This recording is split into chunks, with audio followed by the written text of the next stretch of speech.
Hey YouTube, how's it going? It's 2 for Tuesday, so we're gonna go over Action Comics number 1003. Whosoever watches this channel, if he or she be worthy, shall acquire the knowledge from the Comic Chief. So yeah, the cover art was drawn by Patrick Gleason and Brad Anderson. I didn't get that cover A again, but I kind of regret it, but I don't at the same time because the original art is in the background. Check it out. But yeah, it's because I ended up going with a Mac variant, and I do love these watercolored covers. This issue is titled Invisible Mafia Part 3. First off, I wanted to say that the art is just plain phenomenal. It was done by Yannick Paquet, and I truly do like it. The few panels we get of the Red Cloud are already my favorite.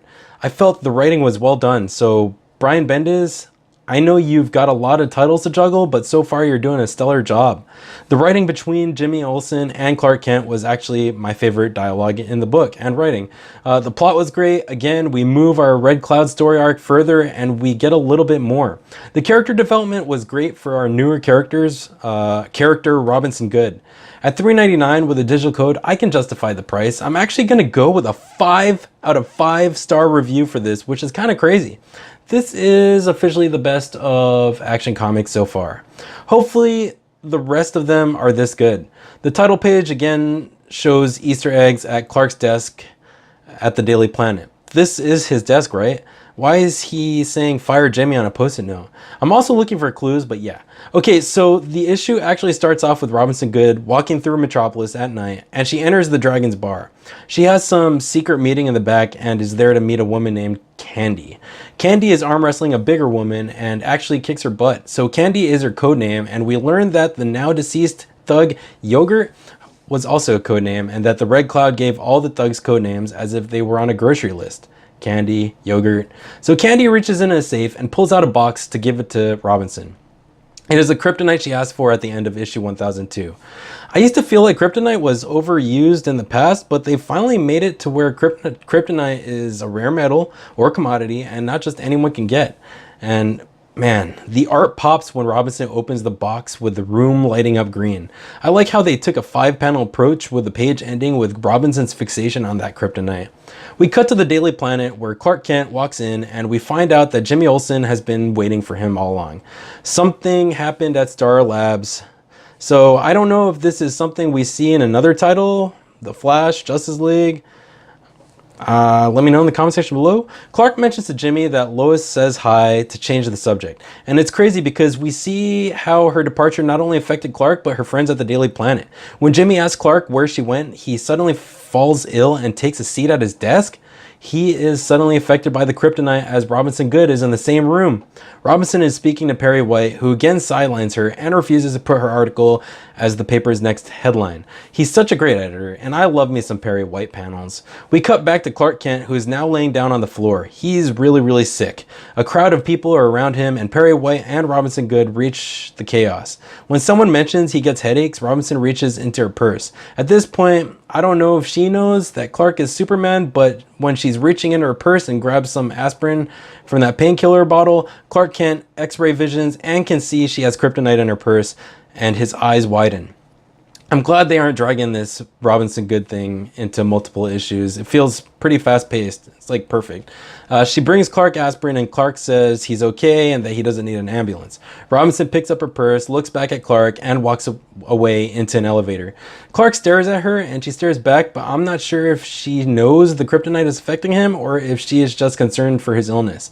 As soon as Robinson clears the room, Clark sits up and feels better. Let's not make it too obvious to Clark, okay? So yeah, he's finally okay. The next pages shows Robinson Goode outside the Daily Planet walking away and a Batarang snatches her purse? Yay! Unforeseen cameo. Batman interrogates Robinson in an alley. He asks her where she got it and she tells him he's doing a story, she's doing a story for the Daily Planet. She claims it's for Darknet purchases in the underworld. Batman confiscates the kryptonite because he says it's technically a weapon of mass destruction.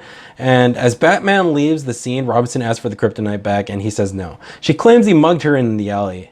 And he did. Next, we see Batman with Superman flying above Metropolis. Wow, this makes me want to see some more Superman Batman titles. Superman scans the streets with his superhero listening to see if he could locate Robinson and find out how she got this kryptonite or why she did.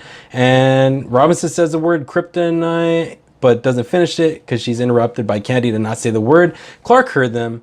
Back at Dragon's Bar, Robinson is explaining to Candy that Batman knew she had the kryptonite and was accusing Candy of ratting her out, or of there being a leak among her people. Candy pulls a knife on Robinson, saying that she doesn't care about Robinson's or her problems and that she has her own problems to deal with. The last panel on that page shows the red cloud surrounding Candy. My favorite art is on the next page where Candy is being picked up and choked out by the red cloud. There's a panel of Robinson with red eyes, but I think it is just a reflection from the cloud. She watches Candy get murdered in front of her, and she turns around when Superman asks what just happened. The people at the bar tell Superman it was the red cloud, and Robinson hugs Superman in distress because she just watched a woman get strangled in front of her. There is a panel of Robinson looking up at Superman as she is wrapped in his chest. I'm not sure if it's a look of deceit or a look of relief. We cut to the final page of the issue at the Drake, where Lois is tapping away on her keyboard on her laptop. Someone knocks on her door and it scares her. She looks out the peephole and opens the door, and we finally get to see Lex Luthor. Wow, I really am liking this Action Comics action. So I don't know what the big deal with it is or why people don't like it, but I thought it's a strong title and this is the strongest issue so far. So YouTube, please let me know what you think in the comment section below. That's all I got. This is the Comic Chief going offline.